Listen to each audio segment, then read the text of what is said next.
2022 is bringing many new and exciting changes to our Carolina Catholic apostolate, built to communicate how to better learn, love, and live our Catholic faith.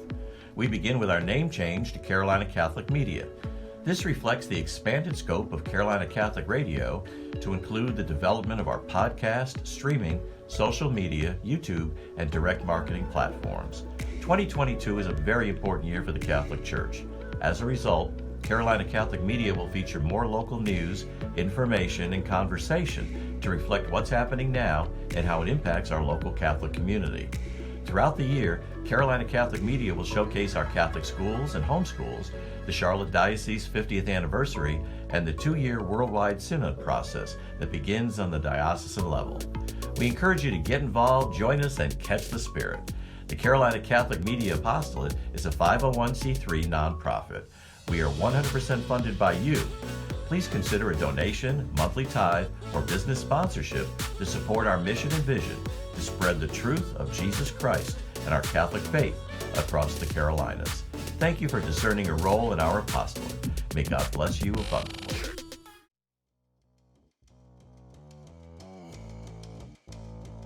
Men often find themselves blindsided by a culture that hates authentic masculinity, and many have given in and succumbed to the ever-evolving culture and woke society. But not us.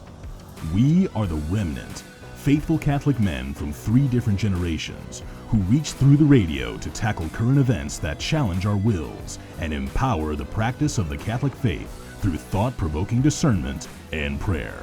So, if you're feeling overwhelmed and bombarded, it's time to turn your radio up and join us for The ReMENant on the Carolina Catholic Radio Network. Hello, everybody, and welcome to this episode of The ReMENant here on the Carolina Catholic Media Network. I'm Bill Snyder. It's great to be with you. I want to remind you that we are on location, like we were last week, at the University of North Carolina, Charlotte, and we are talking with the Campus Catholic Ministry students here. It's so wonderful to have them joining us. Tonight we're going to be talking about dating on the ReMENant. As always, I'm joined by my good friend and co-host, Ray Haywood. Ray, how are you? I'm doing well. I'm looking for this time in fellowship, and hopefully we can share some light on Catholic dating in 360 view. So let's start. Let's begin. So I was intentional to write some things down. We only have a little bit of time. We have a half hour to spend together. So I'm hoping that I can get to everything. If I don't, we could touch on these things after. So our topic today is Catholic Dating 360. And we chose this title to encourage you all to be intentional in staying close to the path while taking a 360-degree view on the intent needed to successfully seek out a partner in the vocation of marriage. That's what Catholic dating is supposed to lead to, correct? So you are probably thinking to yourself, what's this old guy got to say about dating, right?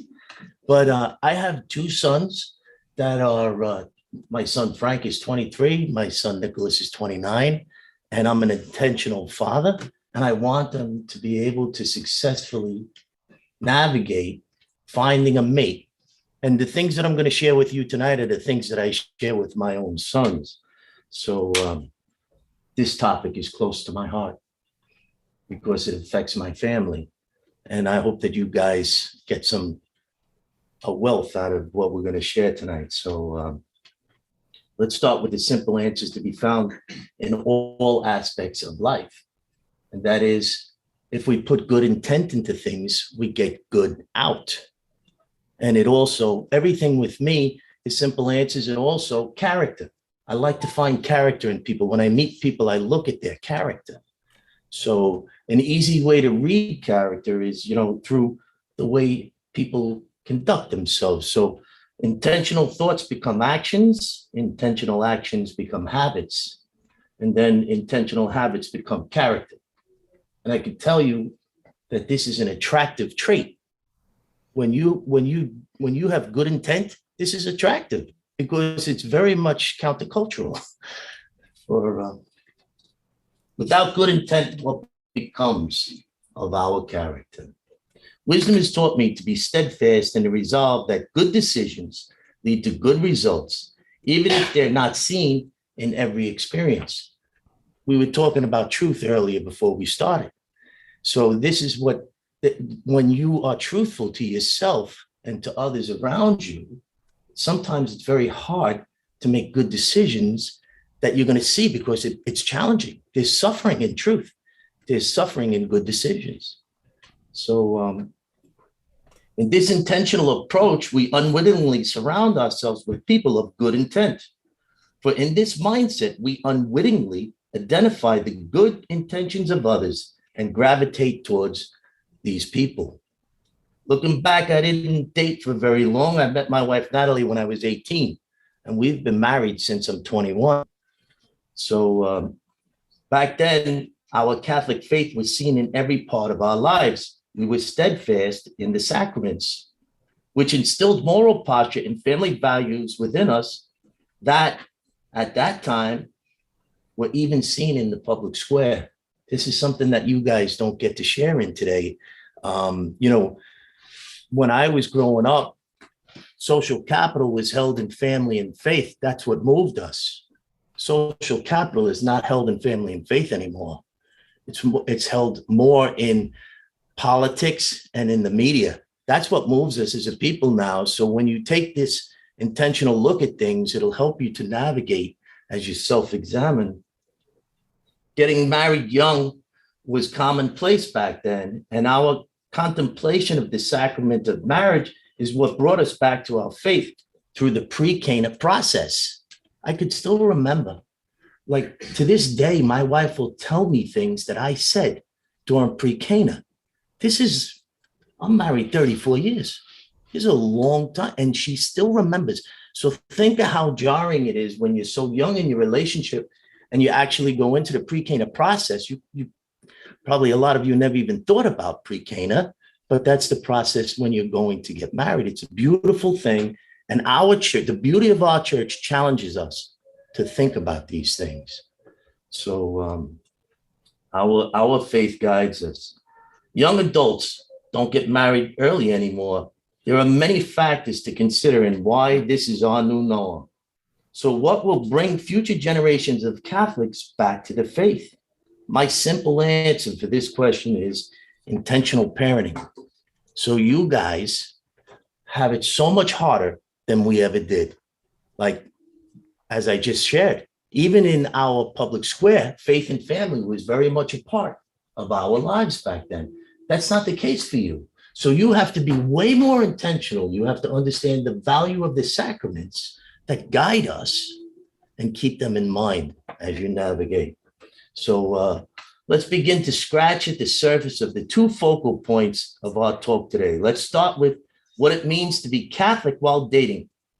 While so many of our young Catholics are stepping away from their faith, I believe that being steadfast in the foundation of faith, meaning the sacraments and the new covenant teachings of Jesus Christ, provides simple answers to this question. Understanding the need for the sacraments and the guiding graces that they instill within us and our families need to be in mind as we discern who and how we pick a mate. We need to become steadfast in the resolve and unwavering in our convictions of what we will hand on to the families that we will be held accountable for leading. Be careful not to trade tradition for trend. So Bill and I, earlier today, we went through this and we were thinking about this tradition for trend. And Bill, you want to come in and share what we were talking about earlier? Yeah. So I don't know how many of you watch shows like 911 or, what's on, TV primetime. How many people watch like primetime TV? You guys are probably not watching that stuff. Are you streaming more of like the Netflix deal and stuff like that? Yeah. But, primetime TV for me and my generation is kind of a thing. I'm also a comm major, like a communications major. So TV, radio background and all that stuff for me. I like to know what's running on primetime. And primetime, the reason for primetime is that it means that the majority of Americans are watching TV at that time, live TV, right? So from 8 until 11 Eastern time, all the major networks, NBC, CBS, ABC, all run what they call primetime shows, 5 nights a week. And you probably see the commercials for them on Netflix or Hulu or whatever, right? Like, here's going to be the upcoming, 911 Lone Star or Grey's Anatomy. How many people watch Grey's Anatomy? Is that a popular show in your generation? Maybe not. I don't know. It's been running for 14 years now. But the reason why I say this is because what we're seeing in culture, what I watch, and compared to the shows that you're watching, it is a narrative that is being pushed by our society, right? There's a narrative that's being pushed. It doesn't matter what show it is, but I turn on any single primetime show or any show that you're watching. It doesn't matter. You can name your favorite show, and this is what's going on in it. There are token characters on every single show, whether it's a reality show like American Idol, or it's a drama like Grey's Anatomy, or it's a comedy. Like Big Bang Theory, these programs are putting messaging in there that is trying to normalize behavior that is not normal. So, you're going to be seeing characters that are, members of the LGBT community. 911 Lone Star has a trans man character. And they're tugging at heartstrings, trying to normalize this behavior. I'm sure you're thinking right now of your favorite TV show and saying, oh, yeah, there's that one character, there's that one scenario, there's that one thing that's going on that's trying to normalize and push this agenda of whether it's LGBTQ or hookup culture. Like, that's another big thing. One of our favorite shows, and we sit and watch Station 19. Well, let me tell you, every one of the characters on Station 19 has slept with every single one of the each other, men and women. They switch between men and women. So this is what's happening. That those words that Ray were using, tradition versus trend. This is the trend, and who decides the trend? Who decides the trend? It's the people who have the pulpit, right? As Ray was saying about the public square earlier, putting, when he grew up, the focus was on family and faith. Now it's on this trend of, stuff that isn't going to last. It's building relationships and things on a weak foundation. And this is what society's doing. Like, it's scary where we are and today, because even when I grew up and when I was in college, I wasn't dealing with this kind of stuff. So I want you to be able to recognize and see, and be able to see with eyes of faith. I'm not telling you not to watch TV shows and just turn on EWTN, although we'd love it if you did tune into EWTN and the Carolina Catholic Media Network every once in a while.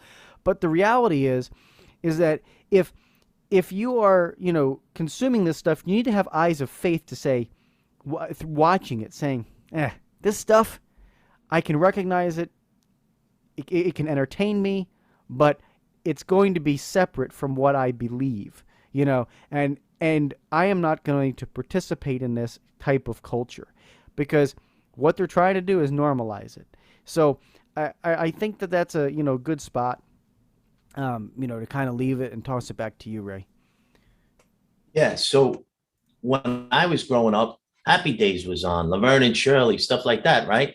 So in the public square at that time, when the Fonz stood by his motorcycle, he had to wear a powder blue jacket because society felt for him to stand next to his motorcycle with a leather jacket on gave a bad example to the children that were watching. Can you imagine how far we've changed, how far we've come? I see your head shaking. Yes, it's crazy. So what was normal back then, it's just crazy. Okay, so let's move on to the dating aspect of our talk. So every good love story starts out with some sort of challenge. I can tell you it happened with me and my wife, Natalie. She said she's been saying no to me from the first moment. It's just, we are not attracted to something that comes easy to us. That's just the way it is to us. That's in our nature. If something's easy, it's not attractive. So my question is, has our Josephs lost the understanding of what it will take to win the hearts of our Marys? This is a big question. This is a very big question for you guys to think about. Do you think about yourself as a Mary? Do you think about yourself as a Joseph, a just model to the family? Do you understand what the vocation is that surrounds what you're trying to do here? I'll go back to my earlier statement. Catholic dating is supposed to lead to marriage. That's what you're supposed to be doing. You're supposed to be picking a mate to spend your life with. So the first awareness I would like to share is that we need to love ourselves past our own faults before we can love others.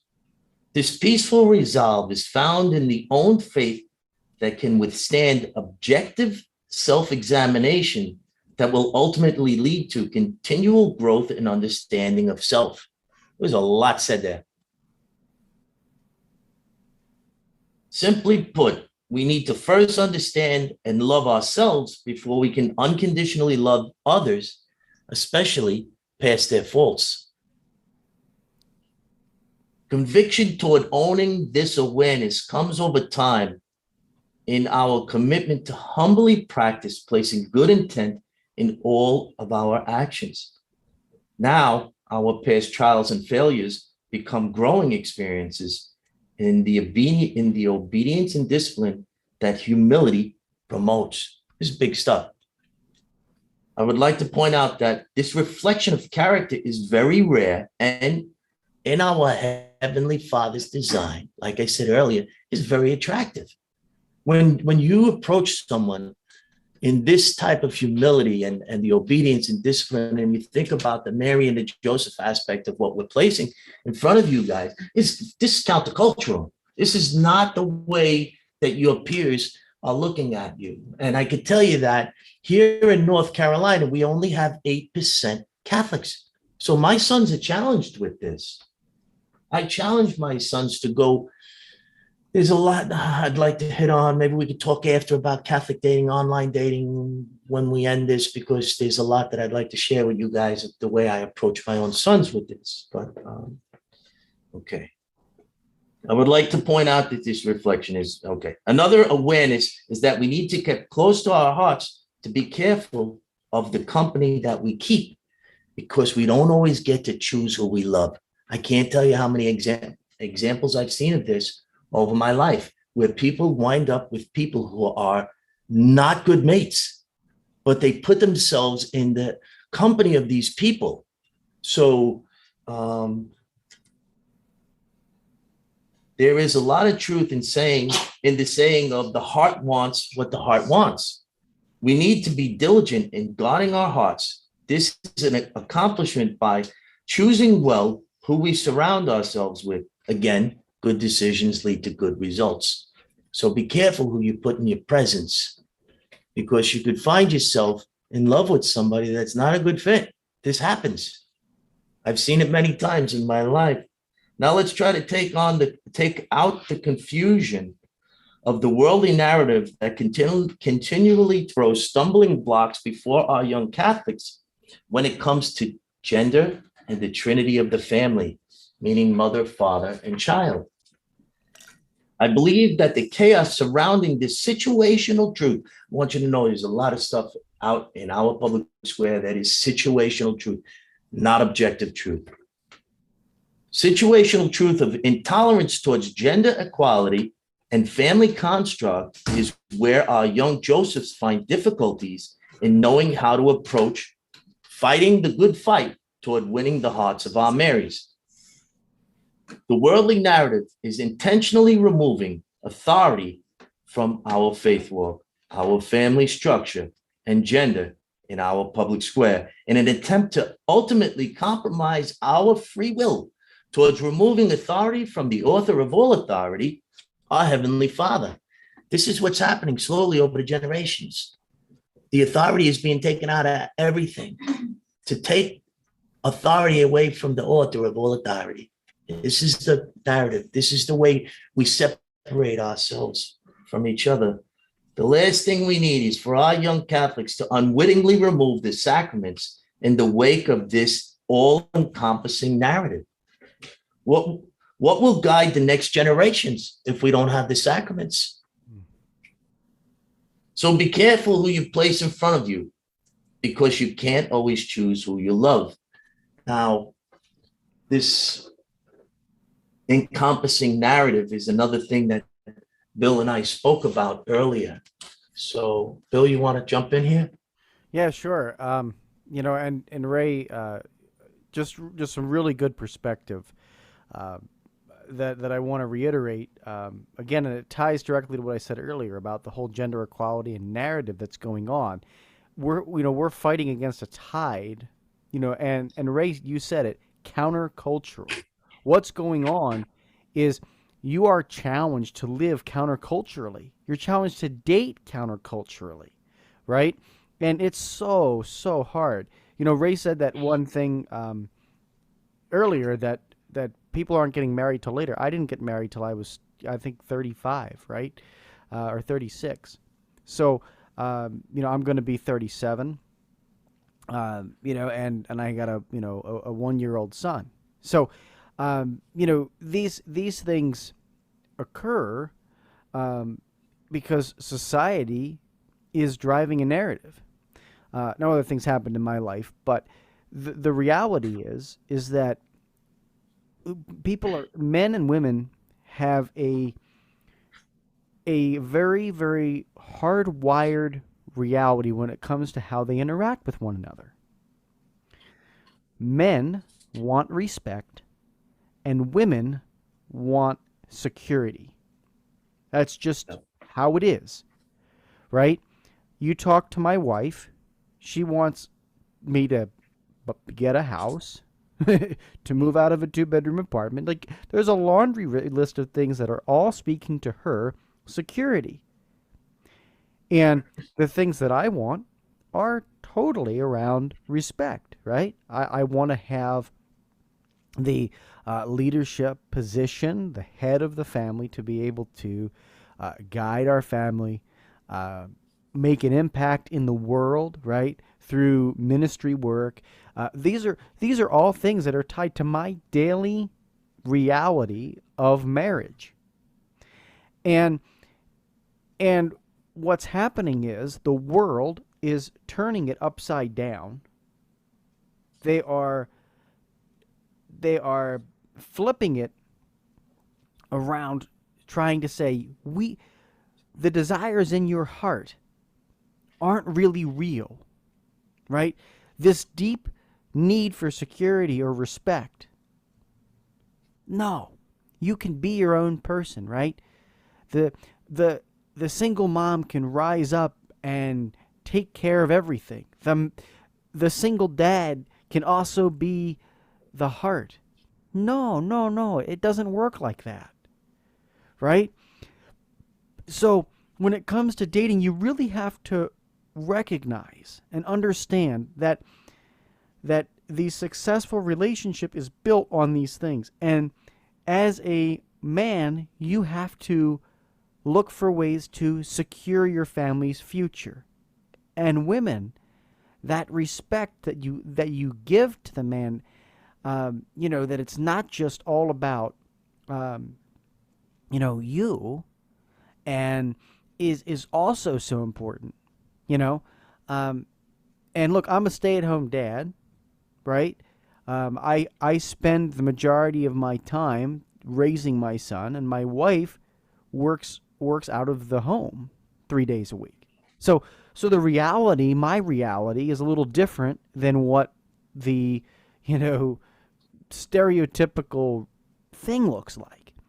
But what the point of me telling you is that the desires, even if you're in in an atypical situation like myself, although I know a lot of really other awesome Catholic stay-at-home dads, the desires in my heart for to have respect, to have make an impact in the world, raise my family, raise my son to be a soldier of Christ, like all of those desires don't go away in my heart. And the desires in my wife's heart are exactly the same. I hear, hey, when are we going to be able to get a house? When are we going to be able to do the X, Y, and Z, right? And it's on me. It's on me to do that, because I'm hardwired and to provide that, and she's hardwired to need it. And no matter what the world tells you, no matter what these TV shows preach out to you, it's not going to satisfy you in the long run. That's just how it is. And these are hardwired into our being. So I know we want to touch on a saint as well before we kind of wrap up, Ray. So you want to touch on our saint and ReMENant challenge? So I just want to hit on that. The men needing respect and women needed security. That's built into us. That's the answers to the test. If you're going to take something away tonight, know that. Because if we aren't given the security to our wives that they need, our families that they need, then we're not going to be mirrored back with the respect that we need to move forward. I can't tell you how many guys I know, older guys, have a heart attack, and they lose that sense of purpose for even just a short period of time, where they can't feel as though they're providing and given that security because they're weak at the moment. They fall into depression. And, when I try to share this with these brothers of mine to give them understanding so that they could work through it, this is another thing that you really need to self-examine for yourself and understand. Maybe one day later on in your relationships, this will ring true for you when you live through an experience, and you could say, oh, wait a minute, I'm not giving my husband the respect that he needs, but he's not giving me the security that I need. I need to share with him this understanding of self so that you both can grow and move fluidly. One of the things that I talk about a lot is the way my wife and we dance through life together. We know how to move. It's simple for us to move in life. There's if you go on to YouTube and you look up my name, Ray Haywood, there's a talk on Catholic Dating 360. You will see in that video my wife and I dancing and her trying to lead me, because I did not know how to lead back then. And my wife was leading for me. And there's, we now every year on our anniversary, October 9th, we watch that wedding video. It's a beautiful thing that we get to do. We watch it with our sons. We always see something different when we watch it, different characteristics of people, of ourselves, things that we said. It's beautiful. So the saint that we picked is Saint Mary Magdalene. And when I think of Saint Mary Magdalene, when it comes to the topic of Catholic dating, I think of how her faith changed her view of everything, especially her body. Her faith gave her worth. And in that understanding of self, she was no longer able to give herself away. I mean, think about this. What was going on? Anybody know that song, I Don't Know How to Love You? Oh my gosh, it's a beautiful song.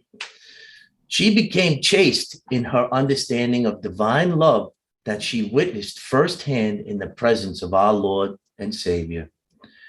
When we find worth in ourselves as children of God, and we take time out to understand the vocation that we choose to pursue in our lives, we find ourselves stepping closer to the path as we begin to intentionally chip away at the sin and vice in our lives. Mary Magdalene struggled with her past indiscretions, but Jesus read her heart and comforted her. So I want to share something with you that Father Raymond says, do you know, you all know Father Raymond by now, right? So what Father Raymond says is that when you go to the sacrament of reconciliation, right? It's penance and confession. That's how we reconcile.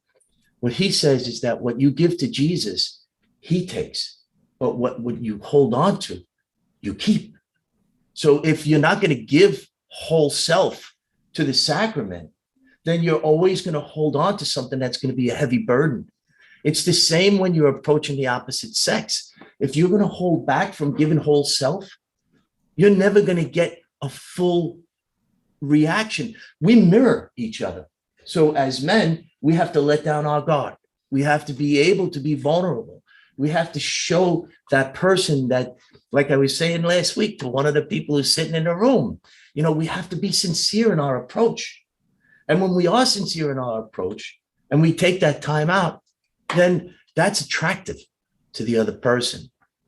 What do you think, Bill, about Mary Magdalene? Please. I think you really touched on it very nicely. And I look at her as a great role model for, I think, men. I know that sounds strange, but I really feel she's a great role model for men because she is able to point a way for guys, especially living in today's society, that says I can be a model of conversion for you, right? In a hypersexualized world, she was able to drop it all, and guys who struggle with that in their lives, she's a great model for us to be able to say, drop it all at the feet of the cross and let Jesus take it. So I think that you're touching on what Father Raymond said about sacrament of reconciliation is perfect for her because she drops it all, right, at the feet of Jesus and is one of the first saints to see Jesus risen, right? Like she's one of the first saints to see Jesus risen. And what does he say to her? Don't touch me yet, right? Like I haven't ascended yet. Don't touch me. Yet, because I, you still haven't been made even, completely 100% clean yet yourself, right? And Mary respects that. She respects that in the garden there. But understand that reconciliation with God is something that we need. And so, yeah, I think she's a perfect model for men, especially in this hypersexualized world. And if you don't mind, I'm just going to quickly roll into my ReMENant challenge, which will very simply be for men out there, women out there too, those of you in the room that are here, especially now, during this time of year, go to confession. But beyond confession, do something that amends your life. Do something that amends your life. What I mean by that is the firm resolve to commit a portion of your life to penance. So whether that is, fasting an extra day of the week beyond what we're supposed to do during Holy Week and all that, or fasting from your favorite TV show. One of the things I'm doing this year is and my wife doesn't know it yet. If she watches this, she'll find out. But I'm not going to renew my baseball subscription. One of the biggest things I love is baseball. I've been to 28 Major League ballparks. But I canceled my baseball subscription. I watch baseball around the clock during the summertime. I'm not renewing it. I'm giving it up as a penance to get to get us a home.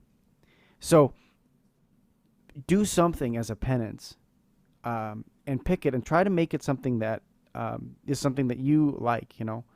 That's my ReMENant challenge. How about you, Ray? Yeah, I got a pretty good ReMENant challenge. Listen close, huh? My ReMENant challenge this week is for all young Catholics who are seeking out the vocation of marriage to commit to giving sincerely and freely of themselves, no matter how countercultural this approach may feel.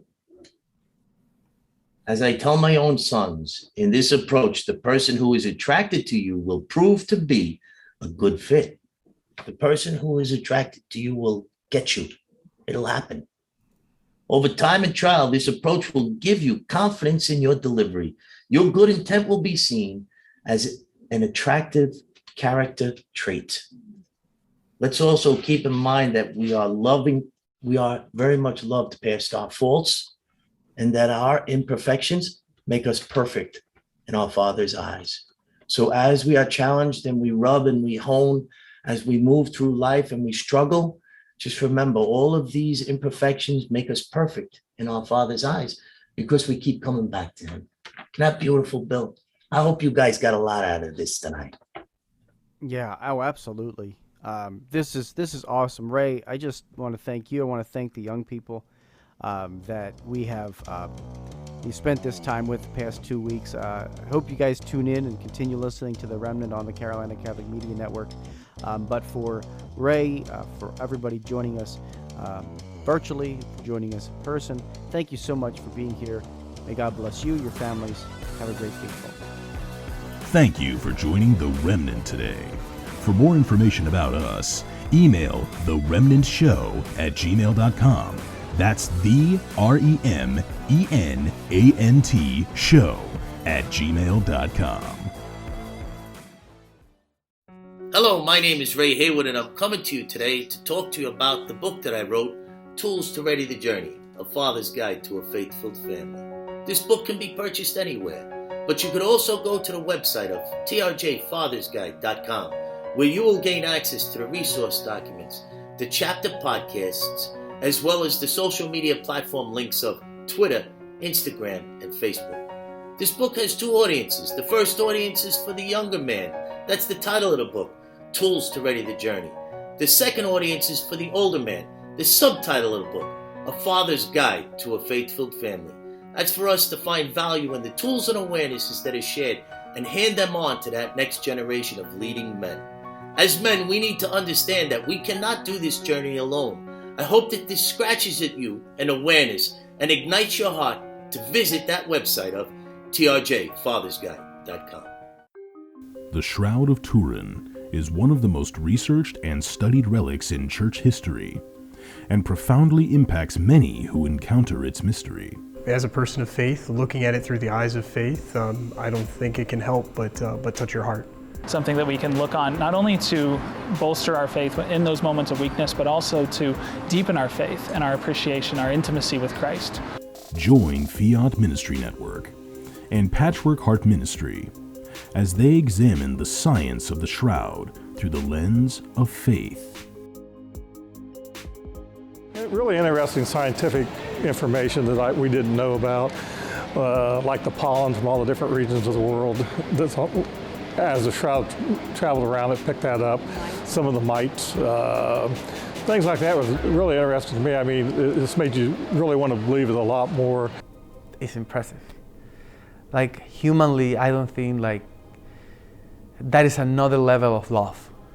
It's not I'm gonna say, like, oh, I love you, I'll give you a chocolate. No. I'm giving you more than my life. I'm giving you my suffering. Asking both experts and disciples, who do you say I am? As far as who the man of the shroud is, I, as a person of faith and kind of reviewing the evidence there, it seems that a convincing argument can be made that it's Jesus of Nazareth. Visit patchworkheart.org/shroud to learn more and get exclusive behind-the-scenes updates for your support.